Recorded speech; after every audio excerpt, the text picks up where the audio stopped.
Hello you guys! So I went to the mall the other day and I picked up this just absolutely remarkable thing. That is an absolutely remarkable thing by Hank Green.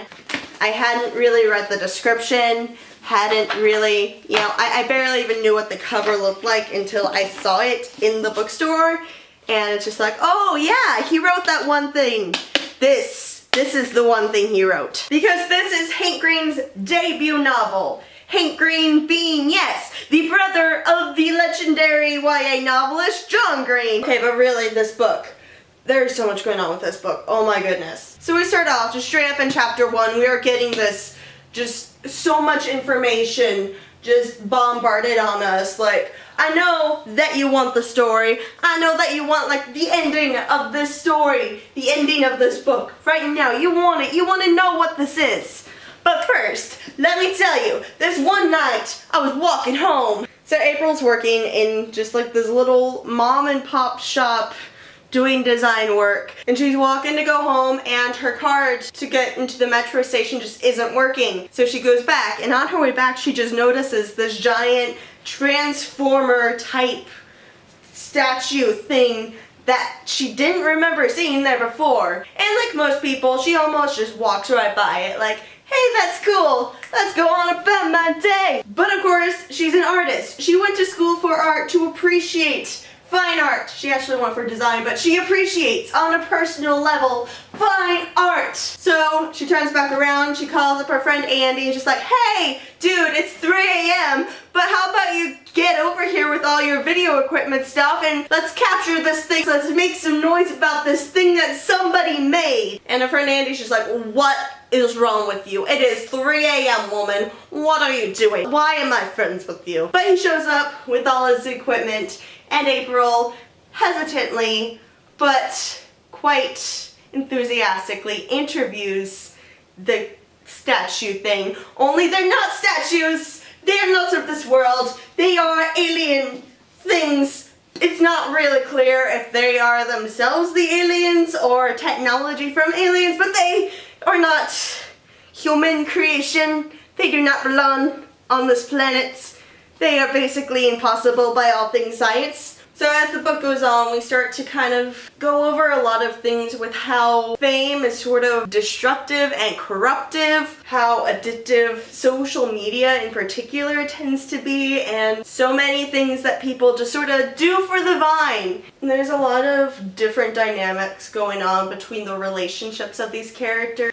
Andy still sees April as sort of an equal, but then April steps up, and so Andy feels almost like he's being left behind in the shadows. And then you got April's girlfriend, and that whole relationship is just a mess. April is not a very healthy person with her relationships to begin with, and everything that happens in this book makes everything so much worse. The writing style really fits well with the character, because it is established throughout the book that this is the protagonist's book, as in she's the one writing it. She is not just, this abstract voice that is being recorded. She spent the time sitting down, thoughtfully writing it, which is really interesting. You don't really see that in a lot of books. It tends to be almost like you're looking at it from an outside perspective, and you just happen to be capturing this recording of events. Grape jelly, man. The grape jelly. What is up with the grape jelly? Why does it have to be grape?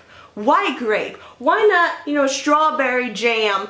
Why not, something super obscure like cherry jelly? Have you ever heard of cherry jelly? I have not. Okay, Google. Is cherry jelly a thing? Cherry jelly is a thing. Can I shop? Can I buy cherry jelly? It sounds kind of delicious, honestly. It's only homemade.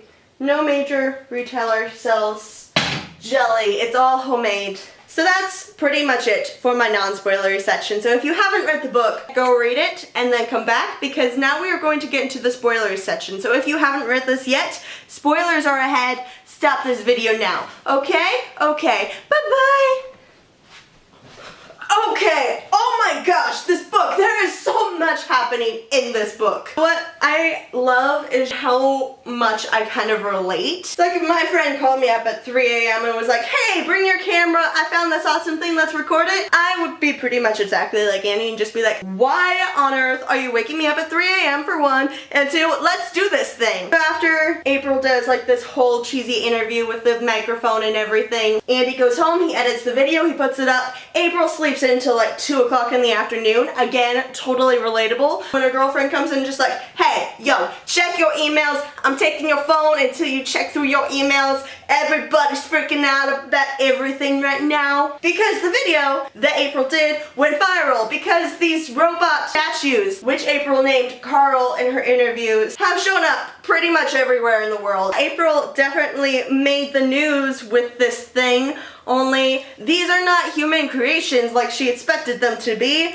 They are aliens. So the next major development is, so it turns out that when these Carls appeared, they all just sort of appeared at the same time, and somehow nobody saw this happening. Nobody knows what happened. They just appeared.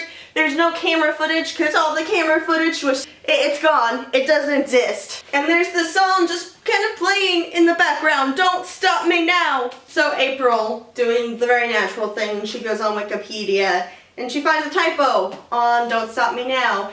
And like any person who actually notices typos and doesn't make a whole bunch of typos, she tries to fix it, and another one appears. And so she goes to try to fix that one, and another one appears, and it's just like, wait, what? Did they break the internet too? So they're just sort of like freaking out because there's these weird typo things happening, and they don't really know what's up. And it just sort of resets after 4 letters have been removed. But then, because legal things, bunch of news stations ran April's video because that's what you do. You just go on YouTube, you pick some random person's video and you run it for your news show. And in order to avoid being sued for using said video, they agreed to interview April, pay her money, which one gives April a ton of money. So what I find really interesting is the development of April throughout this book. And it very much reminds me of Pop Kids by Davey Havok,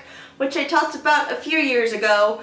Book talk wasn't very good because I was young, didn't know what I was doing, still don't know what I'm doing, but feel like I'm older. I have matured. But April from this book and Score from Pop Kids kind of go through this very similar development where they are kind of not super healthy in the head from the get-go. At least with April, it's more in regards to her relationships and the way that she handles them. She really struggles with getting close to her girlfriend. Even though they live in the same 1-bedroom apartment, she still doesn't consider them as having moved in together because they still sleep in separate rooms, sort of. They have 2 different beds. They're still at the roommate stage of the relationship, but not actually living together, because that makes sense. And you just sort of see that relationship as it sort of goes downhill, but April's just sort of like denying her feelings in a way for no reason other than her own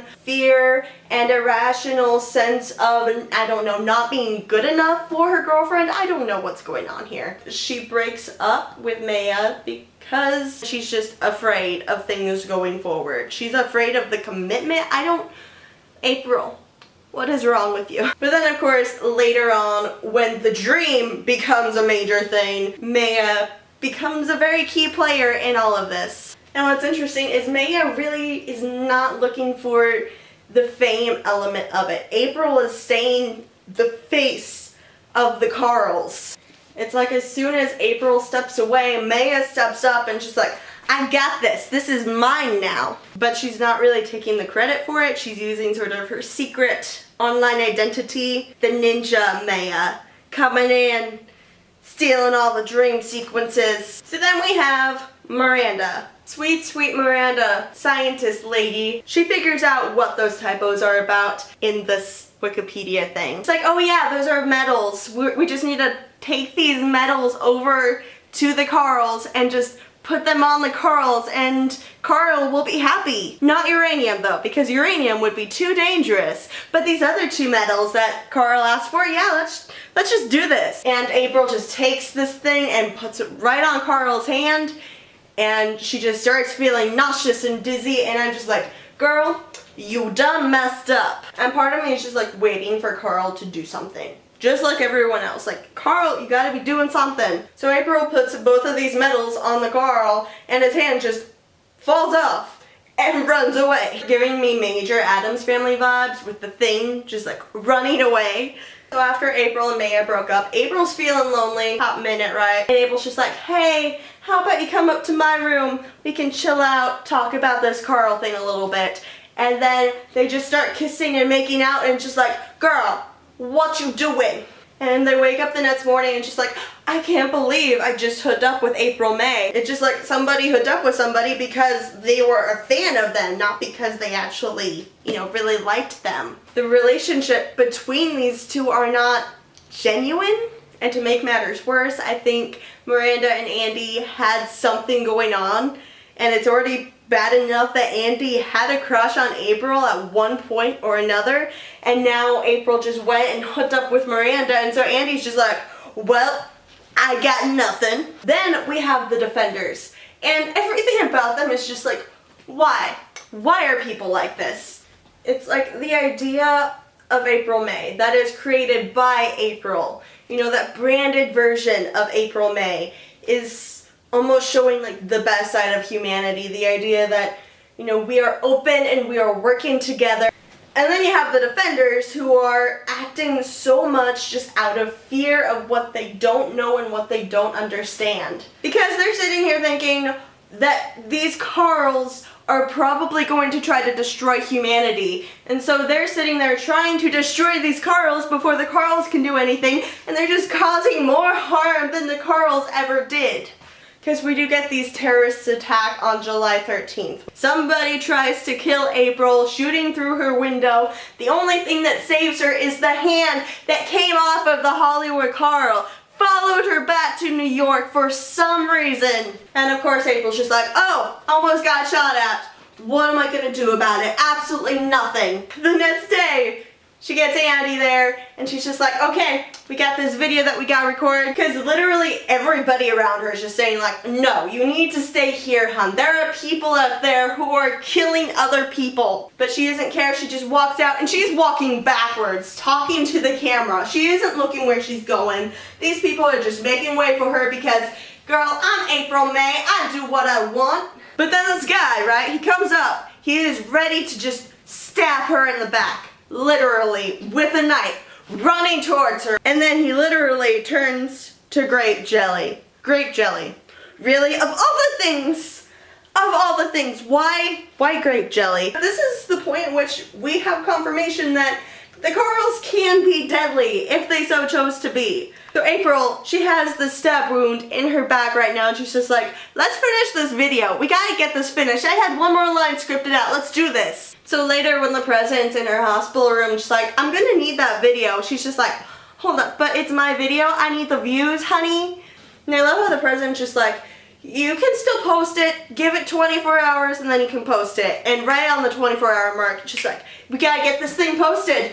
This weird combination between the obsession with the Carls and this obsession with social media and fame on social media. So it's really interesting at the end, where you can really kind of tell the development that happened between the beginning where April really didn't even want to be in front of the camera to the end where she is live streaming up to the point where she is dead. She goes into this warehouse and she's just like live streaming it. She is getting some hundreds, thousands of millions of views. This is a worldwide phenomenon, and she is going to end it right now by going to this warehouse that everything that they have collected from these dream sequences is telling them to go to, telling her specifically to go to.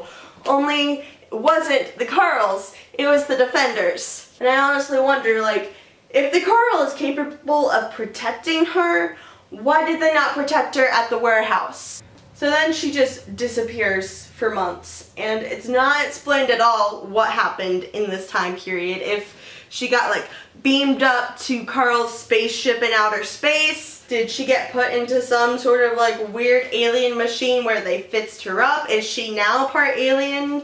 But somehow she is alive capable of retelling her story in a book format. I do kind of love the ending, how it doesn't go back to April's narrative, it's just Andy's narrative, explaining what he went through, explaining the story from an Earth perspective, and how we don't actually see April that last time. It's just a text message saying, knock knock, open up and accept what you don't know and what you don't understand, because it might be dangerous, but it might also be wonderful. There are so many elements to this book, oh my goodness. So that's all I've got for today. What did you guys think of An Absolutely Remarkable Thing? Sound off in the comments down below. Let me know what book I should read next.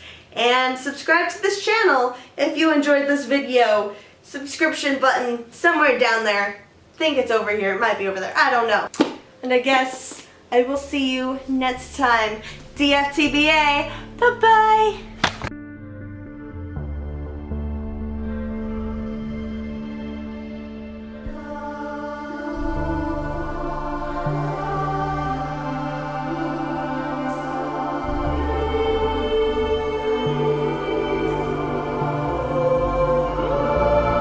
Mm-hmm.